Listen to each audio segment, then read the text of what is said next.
Bumalag si House Deputy Majority Leader Arnan Panaligan matapos iugnay ni Senator Ping Lacson sa anomalya sa flood control project. Sa privilege speech ni Lacson, ipinakita ang pangalan ni Panaligan kaugnay ng palpak na flood control projects. Giit ni Panaligan, hindi siya ang proponent ng mga ito. Ang DPWH din daw ang may buong kontrol sa mga proyekto mula sa disenyo, bidding award ng kontrata hanggang sa bayaran ng kontraktor. Nilinaw rin ni Panaligan na wala siyang koneksyon sa mga kontraktor. Wala raw ni isa sa mga ito ang taga Mindoro at hindi niya raw nakausap ang sinuman sa kanila. Ipinakita pa ni Panaligan ang sulat niya kay DPWH Secretary Manuel Bonoan noong July 2024 kung saan hiniling niya ang agarang pagsasaayos sa mga nasirang flood control projects sa kanilang lugar.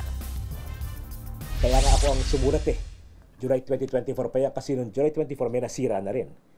Then itong habagat noong July ay nadagdagan ang sira. Parang unfair na tayo ay matatalagad ka doon na hindi naman tayo ang naglagay ng proyektong yan, hindi tayo nag-prioritize, kundi dumating na sa atin yan. Samantala, wala pang pahayag ang DPWH at ang iba pang personalidad at kumpanya na pinangalanan ni Senator Ping Lacson. Ang House Committee on Public Accounts, Good Government and Public Accountability at ang Public Works and Highways ay magkakaroon na rin ng joint investigation kaugnay ng anomalya umano sa flood control projects.